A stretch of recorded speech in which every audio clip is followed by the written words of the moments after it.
मशहूर तबला वादक उस्ताद जाकिर हुसैन का निधन हो गया है। अमेरिका के सैन फ्रांसिस्को में ली आखिरी सांस, परिवार ने की पुष्टि। संविधान के 75 साल पूरे होने पर आज से राज्यसभा में होगी चर्चा। सुबह 11 बजे से होगी बहस की शुरुआत। बीजेपी की तरफ से अमित शाह, जेपी नड्डा और निर्मला सीतारमण समेत 9 सांसद बहस में शामिल होंगे। 17 दिसंबर को पीएम मोदी चर्चा का जवाब देंगे। बीएसपी सुप्रीमो मायावती ने संविधान पर चर्चा को लेकर बीजेपी और कांग्रेस दोनों को घेरा। कहा, विशेष चर्चा में संकीर्ण राजनीति का स्वार्थ ज्यादा दिखाई दे रहा है। बीएसपी चीफ मायावती ने विपक्षी दलों से वन नेशन वन इलेक्शन को सपोर्ट करने की अपील की। कहा, इससे बिना रुकावट विकास के काम होंगे। मायावती ने कांग्रेस और सपा को सलाह दी, संसद में आरक्षण के मुद्दे पर दोनों पार्टियां चुप ही रहें तो अच्छा है। दोनों ने प्रमोशन में SC/ST के रिजर्वेशन का विरोध किया। मायावती के बयान पर भड़के कांग्रेस नेता अजय राय बोले, सिर्फ ट्विटर मत कीजिए, अब सड़क पर आकर लड़िए। महाराष्ट्र विधानसभा का शीतकालीन सत्र आज से शुरू हो रहा है। हंगामेदार हो सकता है शीतकालीन सत्र। विधानसभा में महंगाई, बेरोजगारी, किसान और सरपंच हत्याकांड को लेकर फडणवीस सरकार को घेरने की तैयारी में महाविकास अघाड़ी। सत्र से पहले चाय पार्टी का भी बहिष्कार किया। महाराष्ट्र में मंत्रिमंडल का विस्तार हुआ। 39 विधायकों ने मंत्री पद की शपथ ली। बीजेपी के कोटे से 19, शिंदे गुट से 11 और अजित गुट के 9 विधायक मंत्री बनाए गए। बीजेपी कोटे से चंद्रशेखर बावनकुले ने मंत्री पद की शपथ ली। महाराष्ट्र में बीजेपी का OBC चेहरा है चंद्रशेखर। मराठा समाज के नेता राधाकृष्ण विखे पाटिल भी मंत्री बनाए गए। एनसीपी कोटे से हसन मुशरिफ और बीजेपी के वरिष्ठ नेता चंद्रकांत पाटिल को फडणवीस मंत्रिमंडल में जगह मिली है। बीजेपी नेता गिरीश महाजन भी मंत्री बनाए गए। खानदेश रीजन के बड़े OBC नेता हैं गिरीश। शिवसेना शिंदे गुट के नेता गुलाबराव पाटिल भी मंत्री बने। अजित पवार गुट से धनंजय मुंडे मंत्री बनाए गए। पार्ली सीट से विधायक हैं धनंजय मुंडे। बीजेपी नेता मंगल प्रभात लोढ़ा भी मंत्री बनाए गए। शिवसेना गुट से उदय सामंत ने मंत्री पद की शपथ ली। बीजेपी नेता पंकजा मुंडे भी मंत्री बनाई गई। बीजेपी नेता आशीष शेलार मंत्रिमंडल में शामिल हुए। अजित गुट से अदिति तटकरे को भी मंत्रिमंडल में जगह मिली है। एनसीपी अजित गुट से माणिकराव कोकाटे मंत्री बनाए गए। बीजेपी कोटे से जयकुमार गोरे भी मंत्री बने। महाराष्ट्र मंत्रिमंडल का नया फॉर्मूला तय हुआ। जो लोग आज मंत्री बनाए गए हैं उनका कार्यकाल 2.5 साल का होगा। 2.5 साल बाद फिर से बदले जा सकते मंत्री। महाराष्ट्र सरकार में मंत्री बनाए जाने पर संजय शिरसाट बोले, ऐसा लग रहा है आज 40 सालों की तपस्या का फल मिला है। मंत्री शंभुराज देसाई बोले, महायुति की सरकार महाराष्ट्र को आगे ले जाएगी, अपने वादों को पूरा करेगी। नीतीश राणा ने मंत्री बनाए जाने पर शीर्ष नेतृत्व का शुक्रिया अदा किया। कहा, मेरे जैसा युवा हिंदुत्व कार्यकर्ता को जिम्मेदारी दी गई है। महाराष्ट्र मंत्रिमंडल में RBI की जगह नहीं मिलने से रामदास अठावले मायूस हुए। कहा, दिल्ली में अमित शाह और जेपी नड्डा से मिलकर मंत्री पद की मांग करूंगा। महाराष्ट्र में कैबिनेट विस्तार के बाद कैबिनेट की पहली बैठक हुई। डिप्टी सीएम अजित पवार बोले, 1-2 दिन में मंत्रालयों का बंटवारा हो जाएगा। अजित पवार बोले, मंत्री पद की संख्या सीमित है, इसीलिए जिन विधायकों को इस बार मौका मिला है उन्हें आगे भी मौका मिले जरूर नहीं। डिप्टी सीएम एकनाथ शिंदे बोले, सीएम फडणवीस पोर्टफोलियो का बंटवारा करेंगे। हमने चुनाव में एक टीम की तरह से काम किया था। नागपुर में मुख्यमंत्री सचिवालय में लाडली बहना योजना की रंगोली बनाई गई। 5 कलाकारों ने 2 दिनों में 12 बाई 24 फीट के आकार की रंगोली तैयार की है। यूपी विधानसभा का शीतकालीन सत्र भी आज से शुरू हो रहा है। 17 दिसंबर को पेश होगा अनुपूरक बजट। यूपी के डिप्टी सीएम ब्रजेश पाठक ने कहा, सदन में इस सभी विकास के कामों पर हम चर्चा करेंगे। डिप्टी सीएम केशव प्रसाद मौर्य ने विपक्ष से अपील की, वो अपने दायित्व को निभाएं, सदन में अपने सवाल को लेकर आए। 18 दिसंबर को कांग्रेस पार्टी यूपी विधानसभा का घेराव करेगी। डिप्टी सीएम केशव प्रसाद मौर्य बोले, कांग्रेस को अपनी बात सदन के अंदर रखनी चाहिए। मध्य प्रदेश विधानसभा का शीतकालीन सत्र आज से शुरू होगा। कांग्रेस पार्टी के 50,000 से ज्यादा कार्यकर्ता विधानसभा का घेराव करेंगे। मध्य प्रदेश विधानसभा सत्र को लेकर कांग्रेस विधायक दल की हुई बैठक। विधानसभा घेराव समेत बाकी मुद्दों पर भी रणनीति बनाई गई। अपनी मांगों पर अड़े हैं किसान। आज देश भर में निकालेंगे ट्रैक्टर मार्च। पंजाब में नहीं होगा ट्रैक्टर मार्च। किसान नेता सरवन सिंह बड़ेर की पंजाब की जनता से अपील, 18 दिसंबर को दोपहर 12 बजे से 3 बजे तक ट्रेनों के परिचालन को रोकें। किसान नेताओं और केंद्र सरकार के बीच बातचीत की शुरुआत हुई। पंजाब के खनौरी बॉर्डर पर अनशन पर बैठे किसान नेता जगजीत सिंह डल्लेवाल से गृह मंत्रालय में निदेशक मयंक मिश्रा और पंजाब के DGP समेत कई अधिकारी मिलने पहुंचे।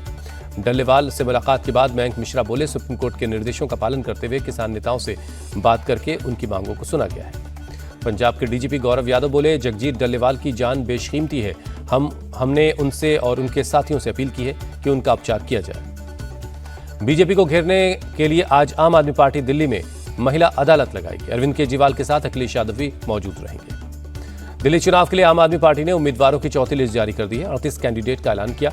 आप संयोजक अरविंद केजरीवाल नई दिल्ली से चुनाव लड़ेंगे। सीएम आतिशी को कालकाजी, विधानसभा सौरभ भारद्वाज को ग्रेटर कैलाश, दुर्गेश पाठक को राजेंद्र नगर, जरनैल सिंह को तिलक नगर से आम आदमी पार्टी ने अपना उम्मीदवार बनाया है। आम आदमी पार्टी ने ओखला से मानतुल्ला खान, गोपाल राय को बाबरपुर से, कुलदीप कुमार को कोंडली से और सोमनाथ भारती को मालवीय नगर से कैंडिडेट बनाया गया है। शकूर बस्ती से सत्येंद्र जैन, सदर बाजार से सोमदत्त, द्वारका से विनय मिश्रा और तमनगर से मौजूदा विधायक नरेश बालियान की पत्नी पूजा बालियान को आम आदमी ने टिकट दिया है।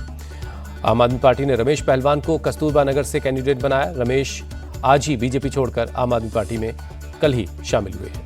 आम आदमी पार्टी ने दिल्ली की सभी 70 विधानसभा सीटों पर कैंडिडेट उतारे।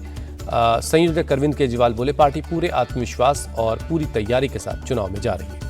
अरविंद केजरीवाल ने बीजेपी पर साधा निशाना, कहा उनके पास दिल्ली के लिए कोई विजन नहीं है, न उनके पास सीएम का चेहरा है और न ही कोई टीम है। दिल्ली बीजेपी चीफ वीरेंद्र सचदेवा ने केजरीवाल को दिया जवाब, कहा बीजेपी का सीएम फेस, उसका निशान कमल है। वीरेंद्र सचदेवा ने आम आदमी पार्टी पर आरोप लगाया, कहा वोट बैंक के लिए रोहिंग्याओं और बांग्लादेशियों को बसाया।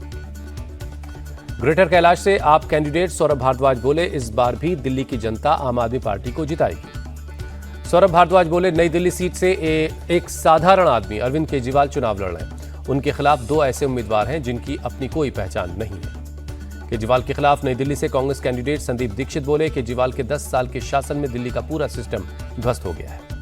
संदीप दीक्षित ने कांग्रेस की रणनीति बताई, कहा केजरीवाल से जनता नाराज है, उन्हें कांग्रेस के पक्ष में करना है। कांग्रेस नेता मुमताज पटेल बोली, अरविंद केजरीवाल सिर्फ विक्टिम कार्ड खेल रहे हैं। 10 साल के शासन में उनकी पार्टी ने सिर्फ बहाने बनाए हैं। बीजेपी सांसद बृजमोहन अग्रवाल बोले, दिल्ली में बीजेपी की सरकार बनेगी और केजरीवाल की पार्टी खत्म हो जाएगी।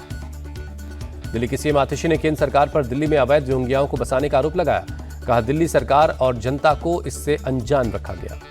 सीएम आतिशी ने केंद्रीय मंत्री हरदीप सिंह पुरी के बयान का हवाला दिया, कहा दिल्ली के गरीबों के लिए बक्करवाला में बने ईडब्ल्यूएस फ्लैट्स को अवैध रोहिंग्याओं को रहने के लिए दिया गया। सीएम आतिशी ने गृह मंत्री अमित शाह से 2 मांग की है, बिना दिल्ली सरकार की इजाजत के किसी शरणार्थी को दिल्ली में न बसाएं और रोहिंग्या शरणार्थियों की लिस्ट दिल्ली सरकार, उपराज्यपाल और पुलिस को दी जाए। हरदीप सिंह पुरी ने सीएम आतिशी के बयान का दिया जवाब, कहा किसी अवैध रोहिंग्या को दिल्ली में फ्लैट नहीं दिया गया। हरदीप सिंह पुरी के बयान पर सीएम आतिशी ने पलटवार किया, कहा या तो वो पहले झूठ बोल रहे थे या वो अब झूठ बोल रहे हैं। केंद्र सरकार की वजह से दिल्ली में रोहिंग्या बसे। तेजस्वी यादव की माई बहना योजना पर कांग्रेस सांसद अखिलेश प्रसाद सिंह बोले, पहले सरकार बनाने की लड़ाई लड़नी चाहिए। केंद्रीय मंत्री ललन सिंह ने तेजस्वी यादव से पूछा सवाल, तेजस्वी को बताना चाहिए कि उनके माता पिता ने बिहार के लिए क्या किया है, बिहार में कितना विकास किया। ललन सिंह ने प्रियंका गांधी को भी दिया जवाब, कहा कांग्रेस ने संविधान की धज्जियां उड़ाई, संसद में पीएम ने कांग्रेस को आईना दिखाया है। उपेंद्र कुशवाहा ने तेजस्वी यादव के माई बहना मान योजना की घोषणा पर कहा, उन्हें पता है कि वो सत्ता में नहीं आने वाले, इसीलिए जो चाहे वो घोषणा कर रहे हैं। यूपी के संगल में आज भी बुलडोजर एक्शन जारी रह सकता है। रविवार को विधायक इकबाल महमूद और सांसद जियाउर रहमान बर्क के आवास के आसपास हुई कार्रवाई। संभल के डीएम ने भारतीय पुरातत्व सर्वेक्षण विभाग को खत लिखा, मंदिर, मूर्तियों और कुएं की कार्बन डेटिंग करवाने की मांग की। संभल से सपा सांसद जियाउर रहमान बर्क ने सीएम योगी के बयान को ध्यान भटकाने वाला बताया, कहा असली मुद्दा महंगाई और बेरोजगारी है।